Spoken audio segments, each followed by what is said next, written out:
Bem-vindos a mais uma análise aprofundada aqui no nosso espaço. Hoje, olha, a gente vai mergulhar num tema que eu acho todo mundo já enfrentou de alguma forma: a autossabotagem. É verdade.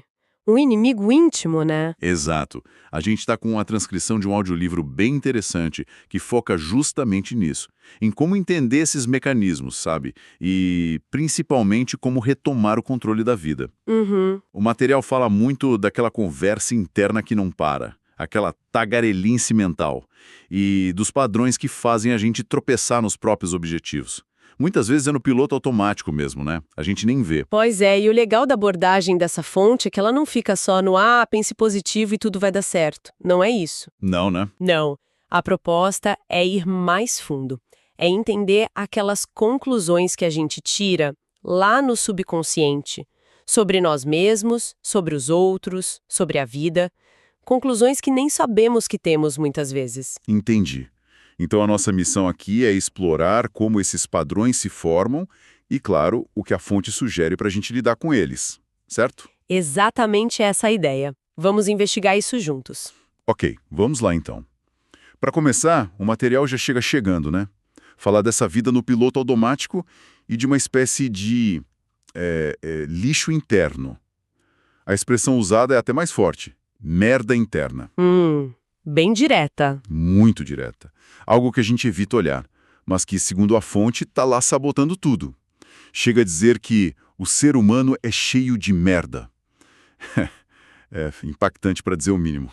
É provocativo de propósito, acho, para tirar a gente da zona de conforto mesmo. O ponto central é esse diálogo interno, essa tagarelice, como você disse. É ela que constrói a nossa realidade percebida. Como assim constrói a realidade? A gente não age com base na vida como ela é, objetivamente. A gente age com base na nossa opinião sobre a vida, na nossa interpretação. E essa interpretação vem dessa conversa interna. Tem até ecos na filosofia, né? Gadamer, Heidegger. Eles falavam dessa ligação entre linguagem e percepção. As palavras que usamos dentro da cabeça moldam nosso mundo. Faz sentido. E tem uma analogia ótima no material, que esse nosso debate interno é como se fosse o vestiário da vida, Essa é boa. né? É ali na mente que as grandes ideias surgem, os planos começam, e muitas vezes é ali que eles morrem, antes mesmo da gente tentar. Quantos projetos a gente não enterra nesse vestiário mental? Por isso critica aquela ideia de focar só em mudar a emoção, tipo pensamento positivo superficial. Por quê? Não funciona. Funciona na camada de cima, né? Mas é como varrer a sujeira para debaixo do tapete. A metáfora usada é essa das baratas mortas.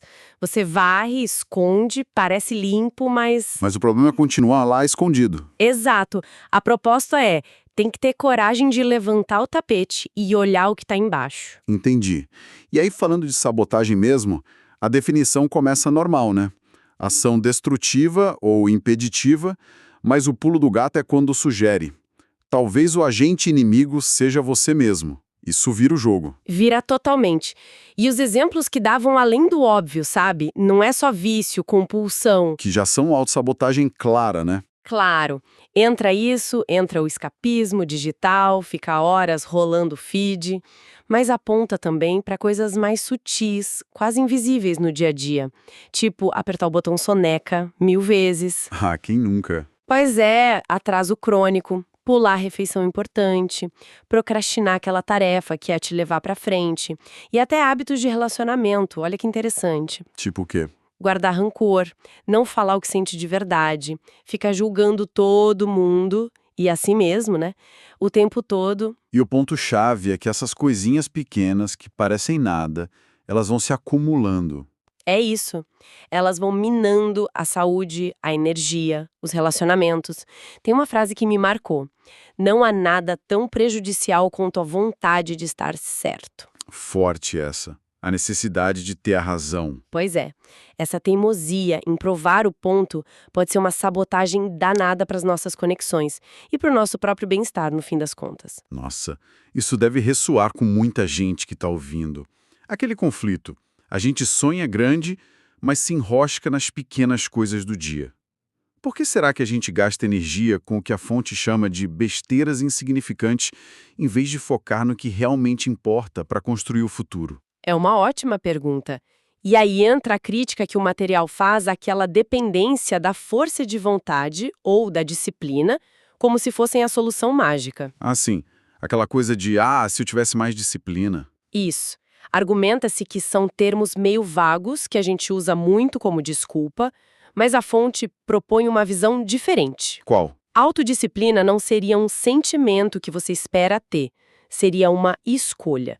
A escolha de agir de forma positiva, alinhada com seus objetivos, mesmo quando você não está afim ou está se sentindo para baixo. A ação vem antes do sentimento, então. Exato. A ação molda o sentimento, e não o contrário. E a procrastinação não é quem você é, sou procrastinador. É o que você faz, eu procrastino. E se há um comportamento, Pode ser mudado. Gostei disso. faz diferença pensar assim, né? Total. E a analogia para quem tenta mudar hábitos sem ir na causa raiz também é ótima. É como tentar fazer luta livre contra enguias. Haha, é perfeita. Escorrega, não dá pra pegar, é frustrante. E cita até o Cohen, lá do século XIX, que já dizia: se a imaginação, o subconsciente, entra em conflito com a vontade, a consciência, Quem ganha? a imaginação, o subconsciente, quase sempre ganha. Parece que tem mais força bruta. Mas por que essa força toda do subconsciente? Qual a explicação para isso? A explicação apresentada é bem interessante. Diz que nós, humanos, somos fundamentalmente máquinas de previsão. É biológico. Nossa sobrevivência dependeu disso. Identificar padrão, prever perigo. Para se manter seguro. Isso, então nosso sistema tende a repetir o que já conhece, mesmo que seja ruim. O previsível, ainda que desconfortável, parece mais seguro para o nosso cérebro mais primitivo do que o desconhecido ou novo. Entendi. Por isso a gente hesita tanto em começar algo novo, né? Mudar de carreira, ter aquela conversa difícil, o medo do que pode acontecer, a previsão de um cenário ruim, prende a gente. A descrição no material é de viver o mesmo maldito dia de novo e de novo. A rotina vira uma prisão. Exatamente. E aí está o grande conflito. De um lado, a necessidade de segurança, de previsibilidade. Do outro, o desejo de crescer, de novidade, de paixão. E quem geralmente ganha? A segurança, imagino. Na maioria das vezes, sim. A gente faz uma espécie de troca silenciosa. Abre mão da vivacidade, da expansão, para ter aquela sensação de controle, de segurança. Segurança acima da vivacidade, como diz a fonte. É uma barganha que muitos fazem sem nem perceber. Para entender a origem dessa programação, que leva a gente a buscar segurança e, no fim, a se sabotar, o material nos leva para as nossas raízes. Usa um conceito da filosofia, do Heidegger, estar lançado. Ah, sim, Gewohnheit. Isso aí. Que se refere às circunstâncias que a gente não escolhe quando nasce, né? O país, a família, a época, a genética, contexto social, cultural. A gente é literalmente lançado nisso tudo. E essas condições de lançamento, elas moldam o nosso subconsciente desde muito cedo, de maneiras que a gente nem imagina. Inclui até as mentalidades que a gente respira em casa. Sabe aquele teto de vidro financeiro? Crenças sobre dinheiro que passam de geração para geração? Você nasce ouvindo certas coisas, vendo certos limites. Exato. E o subconsciente é descrito como algo real e muito, muito poderoso. Responsável por, 95 a 99% das nossas ações, citando o neurocientista David Eagleman. A metáfora é de uma esponjinha mágica. Esponjinha mágica? Como assim? Na infância, a gente seria como uma esponja, absorvendo tudo do ambiente sem filtro. Linguagem, crenças dos pais, medos, o que a gente vê os outros fazendo, tudo entra. Tá, entendi. A gente absorve tudo. E aí? Aí que, com o tempo, essa esponja metafórica vai endurecendo. As crenças, os padrões que a gente absorveu, eles se cristalizam, ficam mais rígidos. E essa programação inicial, que muitas vezes a gente nem tem consciência, vira nosso sistema operacional padrão. Ela reforça a busca pelo conhecido, pelo seguro, mesmo que isso signifique sabotar chances de crescer. Mas aqui tem um ponto importante, né? A fonte bate muito na tecla de não cair na armadilha de culpar os pais, o passado. Fundamental isso. Porque, embora o passado e a família sejam parte do nosso estar lançado, ficar na culpa não resolve nada. Só mantém a gente preso e tira a nossa responsabilidade de agir agora. É aquela ideia, acho que do Sartre, né? Liberdade é o que você faz com o que foi feito a você. Exatamente essa. Aceitar o ponto de partida, não para se conformar, mas para poder decidir o que fazer a partir dali. Aceitação radical do que foi, para ter liberdade no presente. Isso tudo conecta com um outro conceito-chave do material, a verdade estabelecida, que seria a nossa narrativa pessoal. A história que a gente conta pra gente mesmo sobre quem a gente é, como os outros são, como o mundo funciona. Isso. E essa narrativa é construída com base nas nossas experiências, mas filtradas pela nossa programação, pelo nosso estar lançado. E qual o problema disso? O problema crucial, o pulo do gato, como você disse antes, é que a gente confunde essa nossa verdade estabelecida com a verdade absoluta. Esse é o grande erro. A gente acha que a nossa perspectiva limitada é a realidade objetiva e vivemos reagindo a essa nossa interpretação, não aos fatos crus. Tem aquela analogia do café derramado no Starbucks que ilustra isso bem, né? É ótima. Imagina a cena. Alguém derruba café quente. A verdade sobre isso vai ser totalmente diferente para quem derrubou, para quem foi queimado, para o funcionário que tem que limpar, para quem só estava olhando. Cada um tem um ângulo, uma verdade. É o que emperra a gente. Ficamos defendendo a nossa versão, discutindo realidades subjetivas. Isso impede a gente de ver outras possibilidades e principalmente de reescrever a nossa própria história. Até aquela ideia de falar a sua verdade, que está na moda, pode ser uma armadilha se for só para repetir os velhos padrões que limitam. Uau! Isso tudo prepara o terreno para a gente chegar no que a fonte chama de núcleo da autossabotagem, que são as 3 sabotadores. É isso? Exatamente. São 3 conclusões principais, geralmente negativas, que a gente formou lá atrás, na juventude, sobre 3 áreas-chave. 1, nós mesmos. 2, os outros. E 3, a vida como um todo. E seriam essas conclusões a raiz de tudo? A fonte argumenta que sim, que elas são a verdadeira raiz da maioria dos nossos comportamentos de autossabotagem. Funcionam como uns faróis escondidos, sabe? Sempre puxando a gente de volta para o território emocional que a gente já conhece, mesmo que seja um lugar ruim e limitante. São as tais baratas debaixo do tapete que a gente precisa trazer para a luz. Vamos olhar cada uma delas. Vamos sim.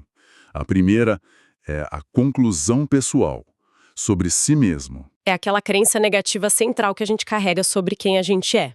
Tipo, eu não sou inteligente o bastante, eu sou um fracasso, ninguém me ama de verdade, tem algo errado comigo, sou diferente demais. Pode variar muito. E é por isso que aquelas afirmações positivas muitas vezes não colam, né? Porque tentam pintar por cima dessa crença raiz. Pintar uma parede com infiltração sem tratar a causa. A afirmação positiva não atinge essa fundação rachada. O exemplo clássico usado é o do Scrooge, do Conto de Natal. O velho avarento. Ele mesmo. A vida amarga dele foi toda moldada por uma conclusão pessoal negativa, tipo, não sou digno de amor, formada lá atrás, que fez ele se fechar para o mundo e focar só em dinheiro como defesa. Isso faz a gente pensar, né? Qual será a nossa principal crença negativa sobre nós mesmos? Aquela vozinha que aparece na hora da dúvida, do estresse? E identificar isso é o primeiro passo, então. Com certeza. O segundo sabotador é a conclusão social, sobre os outros. A nossa visão geral das pessoas. Isso, a lente básica pela qual a gente enxerga os outros pode ser: as pessoas são egoístas, não dá para confiar em ninguém, as pessoas sempre vão me abandonar, elas querem me controlar. Geralmente essa lente vem das nossas primeiras experiências com a família, amigos. E como que isso vira sabotagem? O mecanismo é sutil. Essa conclusão faz a gente, sem perceber, filtrar as interações. A gente fica testando as pessoas, procurando prova para confirmar nossa crença negativa. Tipo, se eu acho que ninguém é confiável, vou procurar sinais de traição. Exato. E aí qualquer coisinha vira confirmação. A fofoca, por exemplo, é apontada como um vício que muitas vezes serve só para reforçar essa negatividade sobre os outros. O resultado: a gente afasta as pessoas, mantém distância ou já entra num relacionamento esperando o pior, o que acaba muitas vezes criando a situação que a gente temia. É um ciclo. Nossa, tem um exemplo pessoal do autor no material, não tem? Sobre carregar um sofá. Tem ele contando que se matou para carregar um sofá pesado sozinho e nem passou pela cabeça dele pedir ajuda para os vizinhos.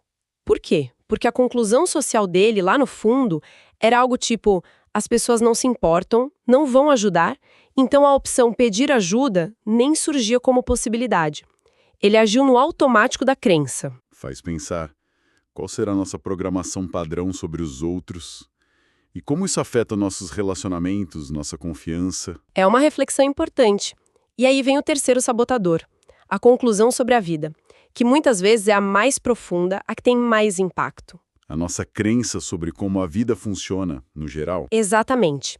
Coisas como a vida é difícil, a vida é injusta, a vida é uma luta constante, a vida é perigosa, nada dá certo pra mim. E como essa conclusão sobre a vida nos sabota? Ela meio que colore toda a nossa experiência.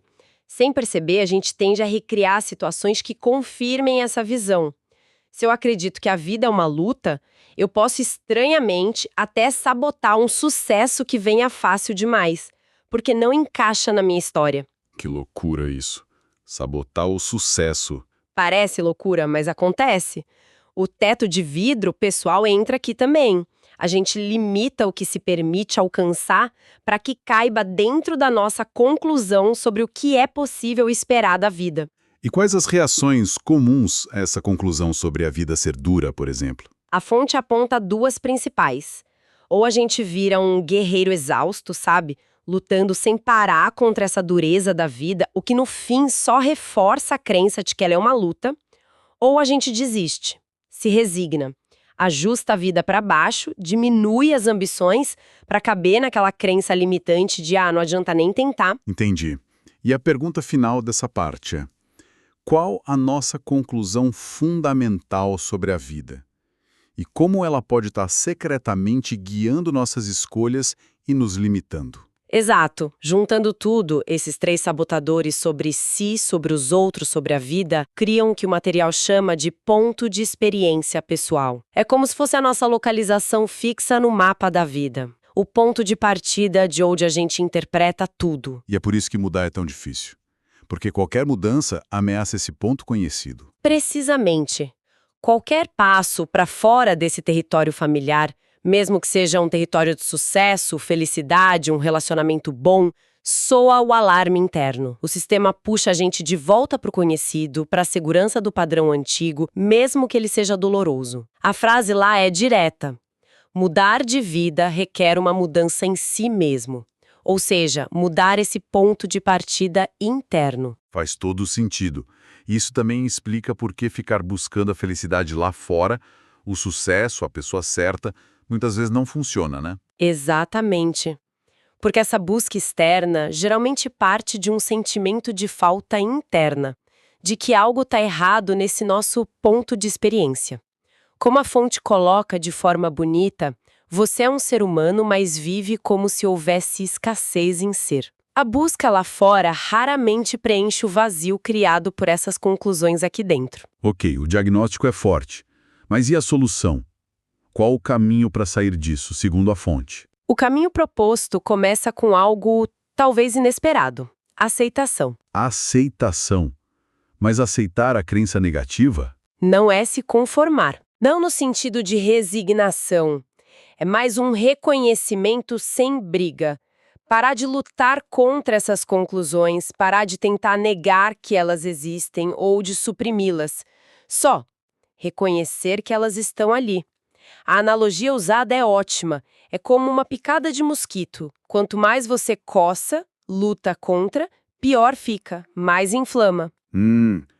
Então aceitar é tipo deixar ser, sem dar força para aquilo. Exatamente. É um deixe ser, deixe estar. É observar a conclusão surgindo. Lá vem o pensamento de que não sou capaz, mas sem se identificar com ela, sem dar energia, sem acreditar que ela é a verdade final. É reconhecer o padrão sem ser dominado por ele. E depois da aceitação, Tem mais alguma coisa? Tem. O segundo movimento, complementar, é o redirecionamento.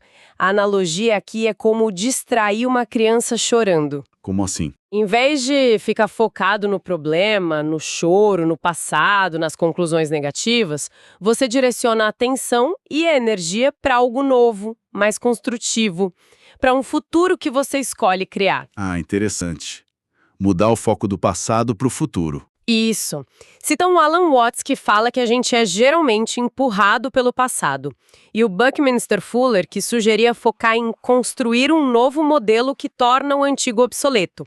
A alternativa proposta é essa: em vez de ser refém do passado, ser puxado por uma visão de futuro que a gente cria de propósito. Gostei das imagens de Star Trek e do Michelangelo com o Davi que usam para ilustrar isso.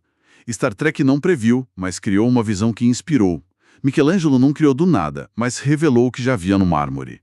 A mudança é essa: parar de tentar consertar um eu quebrado e começar a criar ou revelar um futuro. Exato.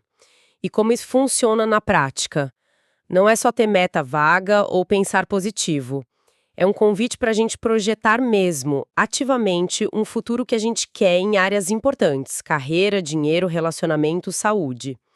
E o ponto-chave: começar a agir agora de um jeito que esteja alinhado com essa visão. Agir agora pensando no futuro. Como? A pergunta guia seria: diante dessa situação aqui agora, o que o meu eu futuro, aquele que já realizou essa visão, me diria para fazer?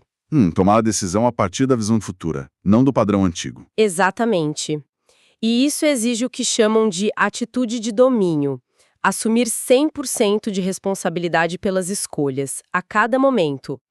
Quando vem o impulso de agir pelo velho padrão sabotador, baseado nas conclusões antigas, a prática é, conscientemente, pivotar. Redirecionar a ação para algo que sirva aquele futuro criado. Mas e quando a gente falha? Porque a gente vai falhar, né?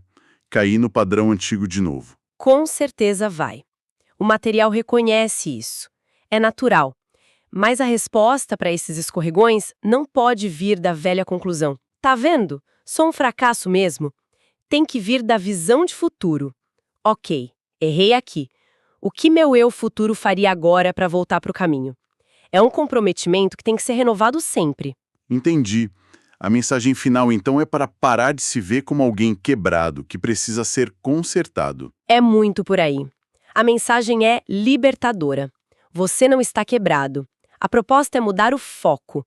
Em vez de se ver como um problema, veja-se como uma expressão, em evolução, do futuro que você está escolhendo criar. A autossabotagem, argumenta-se muitas vezes, vem do tédio de uma vida previsível demais, baseada só no passado. A cura: criar um futuro que te inspire de verdade e começar a viver a partir dele, hoje. Poderoso isso. Recapitulando então os pontos-chave dessa análise. A autossabotagem vem, em grande parte, de conclusões negativas e subconscientes sobre nós, os outros e a vida, formadas lá atrás. Tentar lutar contra isso ou fugir pode ser pior. Isso, o caminho sugerido passa pela aceitação dessas conclusões, olhar para elas sem dar poder e por um redirecionamento consciente do foco. Criar uma visão de futuro que inspire e tomar decisões no agora que te levem para lá. Perfeito. E pra gente fechar, fica aquela provocação inspirada no material, né? Se a autossabotagem também nasce do tédio com a nossa própria previsibilidade, qual seria uma pequena ação, talvez até inesperada para você mesmo, mas alinhada com o futuro que você deseja, que poderia ser feita ainda hoje para começar a quebrar esse padrão, para injetar um pouco de novidade e criação na rotina? Fica aí a reflexão para todo mundo. Foi ótimo explorar essas ideias hoje. Com certeza. Agradecemos a companhia de todos e até a nossa próxima análise aprofundada.